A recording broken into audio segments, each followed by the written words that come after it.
Johnson in New York. We're coming back on the air with breaking news, a multinational prisoner exchange involving the U.S. and Russia, one of the largest prisoner swaps since the end of the Cold War. We're talking about decades here. ABC News has learned former U.S. Marine Paul Whelan and Wall Street Journal reporter Evan Gershkovich are being released. Just 2 weeks ago, Gershkovich was sentenced to 16 years in prison for espionage during what the U.S. called a sham trial. You'll remember Whelan was also convicted of spying, which he has strongly denied. He was arrested in December of 2018. The U.S. has tried to include him in other prisoner swaps, including the release of WNBA star Brittany Griner, only to be rejected by Moscow. President Biden has made winning the release of detained Americans in Russia a top priority since taking office. And again, these details just coming in. Let's get right to ABC's chief White House correspondent, Mary Bruce. We know it's a fluid situation, Mary, but what are you learning now?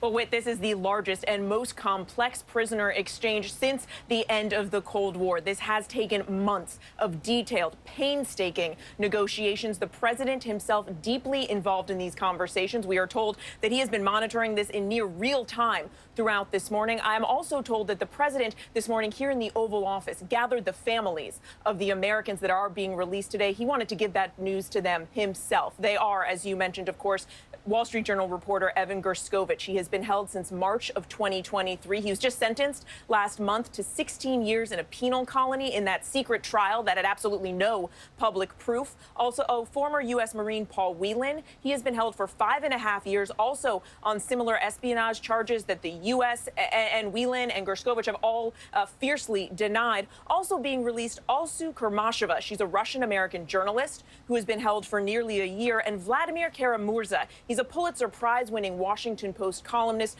a prominent Kremlin critic. We are told all four of them are now making their way back home. All told, 16 individuals held in Russia will be freed, and 8 individuals held by the U.S., Germany, Norway, Slovenia, and Poland will also be returned to Russia.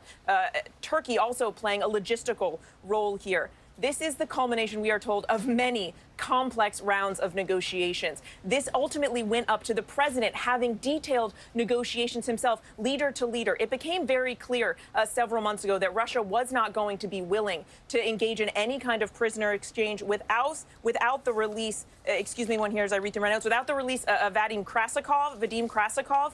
He, of course, is a Russian operative, a convicted murderer, and he is being held, or was being held, in Germany. That meant that the president had to get on the phone and actually reach out to the German chancellor. The president's so involved, we are told, that he was actually making calls on this in the hour before he decided to drop out of the presidential race. And I do want to let you know one other update that was just handed to me here. The president is going to be coming before cameras in a little over 20 minutes at noon to deliver remarks on the freeing of the Americans detained in Russia. All right.